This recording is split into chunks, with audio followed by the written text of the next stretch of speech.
और जो समाज को और परिवार को उनके जाने से क्षति हुई है उसके लिए हम क्षमा प्रार्थी भी हैं, और साथ ही उनका पूरा जीवन देश, धर्म और संस्कृति के सम्मान में कार्य करने के लिए समर्पित रहा। ऐसे लंबे समय से हिंदू समाज संस्कृति का उत्थान के लिए वो जाने गए, और एकल विद्यालयों में उन्होंने जिस प्रकार का काम किया उस सब से हम परिचित हैं, और ख़ास तौर पे आदिवासी संगठनों के बीच में उनके निधन से समाज को और हम सबको बहुत क्षति हुई है, बहुत भारी क्षति हुई है, और हम सब उनके लिए प्रार्थना करते हैं। और इन्हीं शब्दों के बाद अपनी श्रद्धांजलि अर्पित करने के बाद अपनी तरफ से, अपने पूरे परिवार की तरफ से मैं आपके सामने हूँ। आज 2-3 भारी विषय जो हैं वो आए थे, जिसमें प्रमुख विषय जो है वो पेरिस अटैक्स का हुआ, और पेरिस अटैक्स में जिस प्रकार से भर्त्सना पूरे विश्व ने की वो भी हम सबके सामने है। But at the same time, in our country, we have certain people who not only support those kinds of actions but come out openly against people who are right thinking. And one such person has been Mr. Manish Shankar Iyer. The other person has been Mr. Salman Khurshid. And I just want to rewind a little bit and take you back to the time of 2014 and 13 when Mr. Khurshid was the Prime Minister, Foreign Minister, and the then Prime Minister of the country, Mr. Manmohan Singh, was addressed as Dehati Aurat by none other than Nawaz Sharif. And this is the same person who goes and engages himself with anti-India agenda, praises the very forces who are working against the country. And just to remind that in identical terms as the Paris attack has happened, 26/11 is what this country faced. And Mumbai attack happened at the time when it was the Congress party which was in power. And somebody like Mr. Digvijay Singh at that point in time called Osama ji, and tried to blame RSS for the actions of the ISI. And today these discredited people who have been deeply rejected by the country and they have lost in elections are trying to gain lost ground by visiting ISI headquarters. That's an insult to the nationalistic Muslims of this country, and that's an insult to the nationality, which is India and Indians. And it is in this context we must remember that then Chief Minister of Gujarat, the present Prime Minister of India, condemned the language used by Nawaz Sharif, and he said that whatever be our political differences, but this is an insult to the Indian Prime Minister, and we do not approve of such behavior. These were the words of today's Prime Minister of India, but contrasted with the words and actions of certain leadership from the Congress party. And it is in this context that we must remember that while the world is getting together against terrorism, Prime Minister's words and agenda to fight terrorism have been accepted the world over. It is in this context that G20 meeting has happened. 130 people have been killed, murdered in an open assault to civilization. And it seems that these people are behaving and conducting themselves as propagandists for ISI and ISIS or Taliban. And when it comes to condemnation, at least Azam Khan's statement was condemned by the SP, and they disassociated themselves completely with it, whereas Congress party has chosen not to do so. And it is in this context that we need to watch out for such elements the world over, and especially in India. It is in this context that one must remember all the wrongs that have happened in the past and the divisive agenda with which the past governments have continued to work. The divisive agenda, which is so clear and apparent, when incidents have happened in the states, governed none other than these very people who are party to such actions, and they have tried to label it on others, a debate, an unnecessary debate which is sought to be created, and created when India is a modern polity with a constitution and state laws in operation. And any state law which is in operation, under the federal structure, every state has business to either abide by that, or if they want, they can change the law. And creating an atmosphere of intolerance when none exists seems to be a larger conspiracy to divide people, polarize people, and take the people away from the developmental agenda of this country. These are the people who have been discredited by the people of this country on nationalistic grounds, the way they have conducted their past business of governance, and today they seek some sort of importance by visiting a foreign soil and condemning their own prime minister, which is against the nationalistic fervor of this country. And people no longer wish to be associated with such people, and that is very, very apparent. They have no shame in being second fiddle because they are obsessed by the prime minister. They go on condemning him without even reason, and even when the world is fighting terrorism, they have no shame in standing by the wrong forces. And I welcome any questions pertaining to this particular subject. And the second subject was a certain documents. मैं मित्रों आपके समक्ष जो विषय उठाना चाहती हूँ वो अंतर्राष्ट्रीय आतंकवाद का मुद्दा है, और उस अंतर्राष्ट्रीय आतंकवाद के मुद्दे में मैं आप सबको थोड़ा सा इतिहास में पीछे ले जाना चाहती हूँ। 2013-14 का समय याद दिलाना चाहती हूँ। वो समय याद दिलाना चाहती हूँ जब नवाज शरीफ ने उस समय जो भारत के प्रधानमंत्री थे और कांग्रेस पार्टी के प्रधानमंत्री थे, जिनको मनमोहन सिंह जी के नाम से हम सब जानते हैं, उनको देहाती औरत कहा था। और उस समय सलमान खुर्शीद जी भारत के विदेश मंत्री का पद ग्रहण किए हुए थे, और ऐसे लोगों को तब भी जरा सी शर्म नहीं आई कि आज जाकर ये उन्हीं लोगों के बीच में इस तरीके की भारत के प्रधानमंत्री की जो है विषय में वक्तव्य देते हैं। और भारतीय लोगों को, चाहे वो हिंदू हो या मुसलमान हो, एक तरफ से बराबर की तकलीफ होती है, और कहीं ना कहीं भारत को विभाजन करने के एजेंडा पर काम होता है। वो कहीं ना कहीं इस तरीके की मानसिकता इस देश में पैदा करना चाहते हैं, और ऐसा माहौल इस देश में पैदा करना चाहते हैं जो कि भारतीयों के मन में नहीं है, और भारतीय उस किस्म के भी नहीं है। पूरे विश्व के सामने पेरिस अटैक हुआ, 130 लोगों की जो है उसमें मृत्यु हुई, और पूरा विश्व ISIS और तालिबान जैसे आतंकवादियों से लड़ने के लिए एक मुहिम के रूप में खड़ा हुआ है।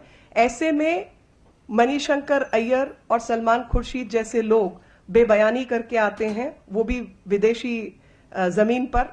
और उन लोगों को मैं याद दिलाना चाहती हूं कि जब इस तरीके का विषय उस समय के भारत के प्रधानमंत्री श्री मनमोहन सिंह जी के लिए कहा गया था, तो उस समय जो गुजरात के मुख्यमंत्री थे और आज भारत के प्रधानमंत्री हैं, उनका वक्तव्य याद करें।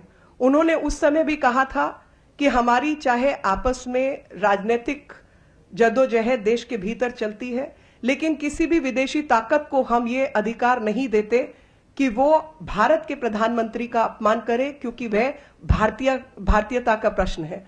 और ऐसे में इन दोनों व्यक्तियों के जो बयान आप लोगों के सामने आए हैं, वे भारतीयता पर कहीं ना कहीं प्रश्न चिन्ह लगाते हैं, और एक जो भारतीयों का जनमानस है उसके विरोध में खड़े हुए दिखाई देते हैं।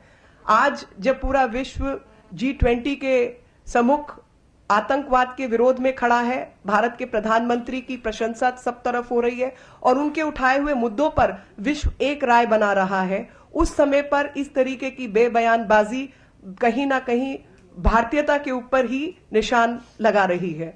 और ऐसे में कांग्रेस पार्टी के तमाम नेता इसमें शामिल हैं, और कहीं ना कहीं एक ये बड़ी सियासत का जो दिखाई देती है, क्योंकि वो बड़ी सियासत इस रूप में दिखाई देती है कि कोई दो नेता जो अपनी जो क्रेडिबिलिटी है वो खो चुके हैं, चुनाव हारे बैठे हैं, उनकी कोई लोगों के बीच में पकड़ नहीं है, कोई उनकी सुन के राजी नहीं है, क्योंकि कहीं खड़े हो जाए तो शायद 4 आदमी भी उनकी बात सुनने को राजी ना हो।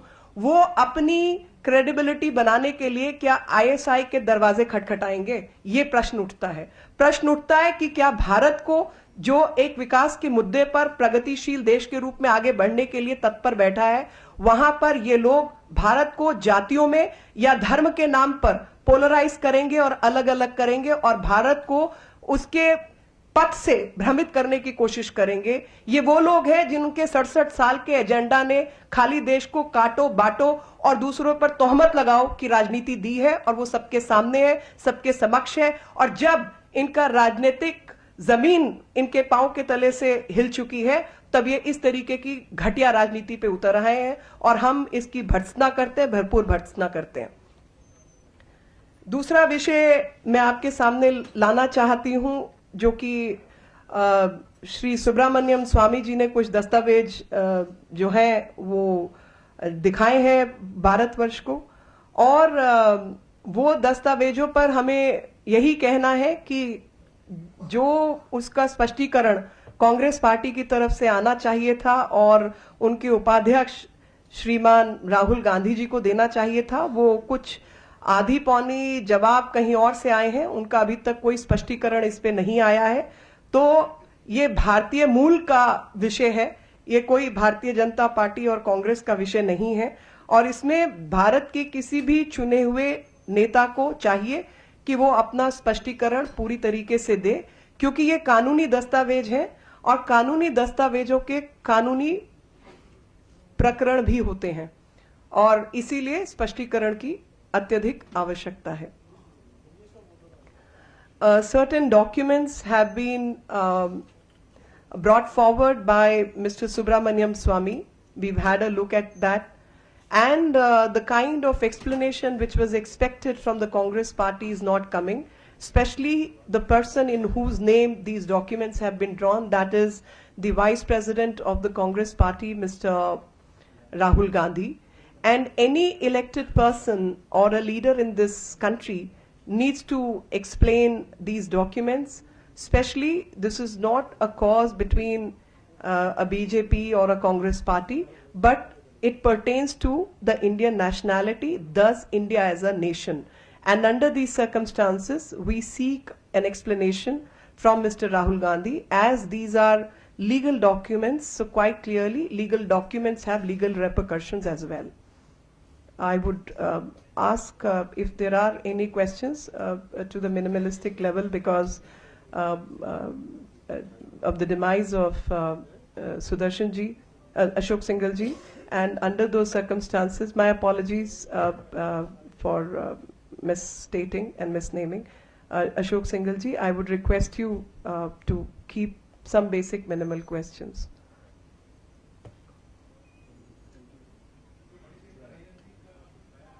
जी जी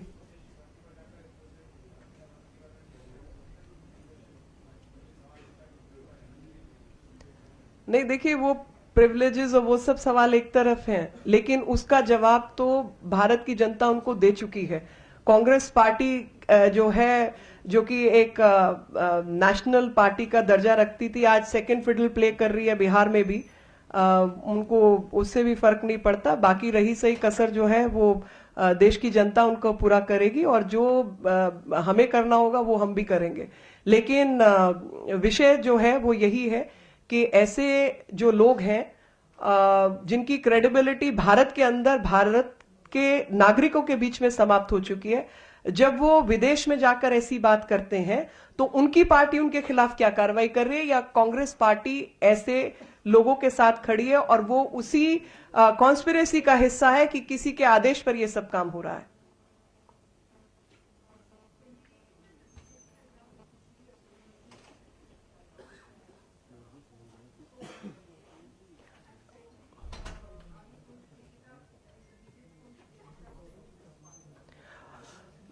Ma'am, the first thing when it comes to association, any question which is brought in a public purview as a party, as a national party, and also part of politics, we can't just keep our eyes closed. And it's a question of nationalistic policy and what is Indian citizenship under the enactment. So it is not between BJP and Congress. It is about a document pertaining to an elected leader. He has to come out clean on this. And so far as what the future course of action in the parliament is going to be, will be determined subsequently, and as and when those changes or decision take place, we shall keep you informed.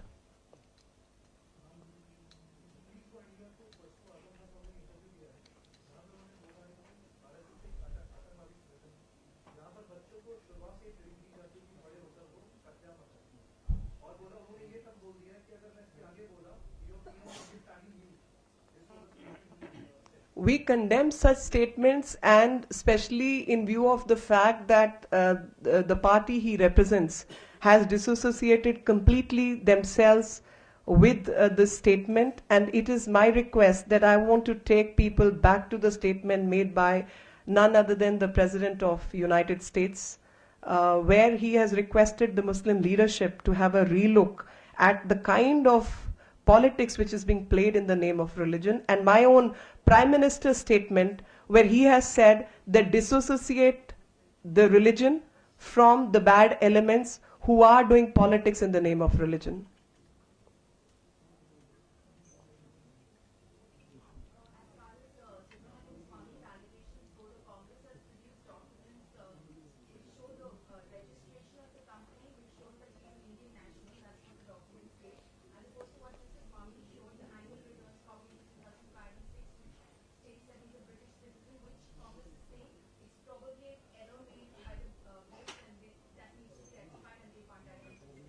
Ma'am, these are legal documents and wrong time, but I can just take you back to the affidavit filed by Mrs. Gandhi also. That also turned out to be a typographical error.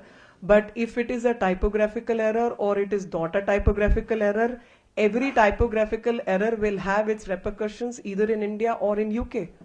And on that, they will have to come out clean. They are not coming out clean. The statement needs to be made by none other than Mr. Rahul Gandhi.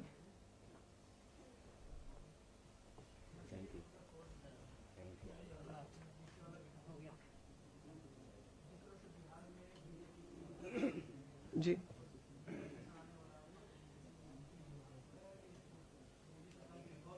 जी जी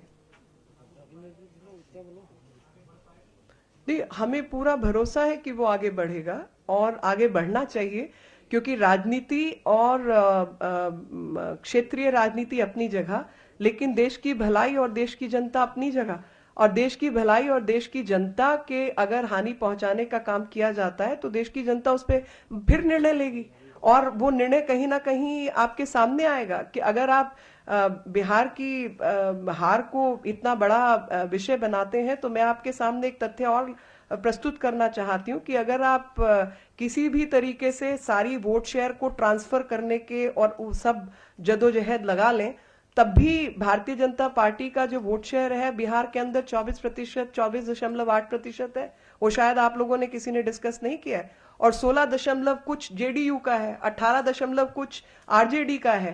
तो ठीक है, आप polarisation की राजनीति कर सकते हैं, लेकिन जहां तक देश को एक आगे बढ़ाने का विषय है और देश की आर्थिक व्यवस्थाओं को सुधारने का विषय है, उस पर राजनीति नहीं होनी चाहिए। ऐसा मैं समझती हूं कि पूरे देश के जो नागरिक हैं वो इससे अग्री करते होंगे। तो हम चाहते हैं लागू हो, और उसमें फायदा बिहार जैसे राज्यों को ही है।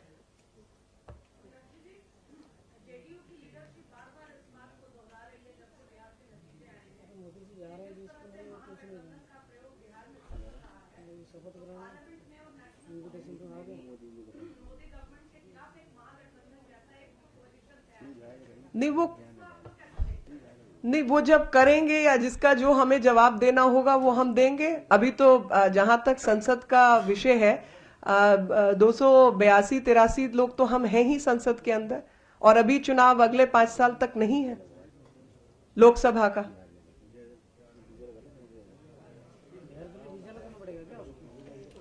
साढ़े तीन ठीक है, 3.5 3.5 सही, 3.5 सही। अब देश को आपने 67 साल पुरानी जगह पर कगार पर लेके जाना है तो वो अलग विषय हो सकता है, आगे लेकर जाना है तो दूसरा विषय हो सकता है, देश की तरक्की में काम करना है तो तीसरा विषय हो सकता है। हम 3.5 वर्ष में देश को सुधारने की बात कर रहे हैं। अर्थव्यवस्था जिस तरीके की बनी रही है उसको 7.4 और 5 के जीडीपी पर ले आए हैं और उसको आगे ले जाना चाहते हैं। उसकी कोई खिलाफत करना चाहते तो तब का तब देखेंगे। धन्यवाद।